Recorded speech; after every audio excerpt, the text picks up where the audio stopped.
ગઈ તારીખ 11/3/25ના રોજ પંચમહાલ જિલ્લાના રાજગઢ પોલીસ સ્ટેશનના ધનેશ્વર ગામ ખાતે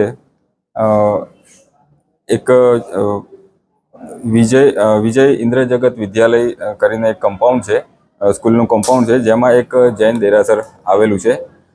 તેમાં અજાણ્યા ઈસમોએ એક ગૌતમ સ્વામી ભગવાનની મૂર્તિ, વલ્લભ સૂરી મહારાજની મૂર્તિ તથા મુખ્ય મંદિરમાં મહાવીર સ્વામીની એક મૂર્તિ ને નુકસાન પહોંચાડેલું છે તે પ્રકારની ફરિયાદ મળેલી હતી. આ અનુસંધાને પોલીસ દ્વારા, રાજગઢ પોલીસ દ્વારા BNS 299/324 મુજબની ફરિયાદ દાખલ કરવામાં આવેલી હતી.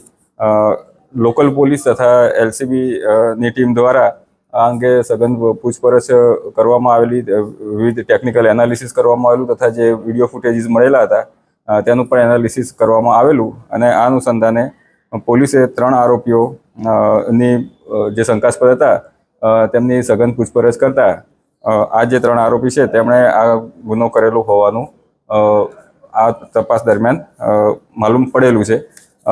આ જે બનાવ છે તેમાં જે આરોપીઓ છે તેમના નામ નિલેશ શૈલેષભાઈ પરમાર, હાર્દિકભાઈ રાજેશભાઈ પરમાર તથા દેવરાજભાઈ રોહિતભાઈ પરમાર, તમામ રહે ધનેશ્વર, તાલુકો ઘોઘંબા, જિલ્લો પંચમહાલના આરોપીઓ આ ગુનામાં પોલીસ દ્વારા અટક કરવામાં આવેલા છે.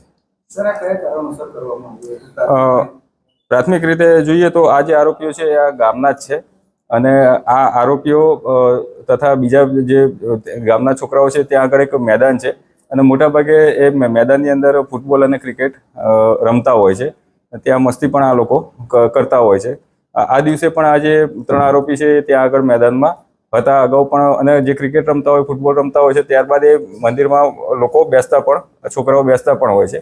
એટલે આ જે છોકરાઓ છે એમણે મસ્તીમાં આ બનાવ કરેલો હોય એવું હાલની તપાસમાં જણાય છે, પણ આગળની તપાસ હાલ ચાલુ છે. મૂર્તિઓ ખંડિત ત્યાં આજુબાજુમાં જે પથ્થરો પડ્યા હતા એ પથ્થરોનો ઉપયોગ કરીને ખંડિત કરેલું હોવાનું હાલ તપાસ દરમિયાન જણાઈ રહ્યું છે. હાલ એમનો જે ગુનાહિત ઇતિહાસ જોતા હાલ પૂરતા કોઈ ગુનામાં સંડોવાયેલા એવું જણાતું નથી, પણ છતાં પણ ફરી એક વખત આ અંગે તપાસ કરવામાં આવશે.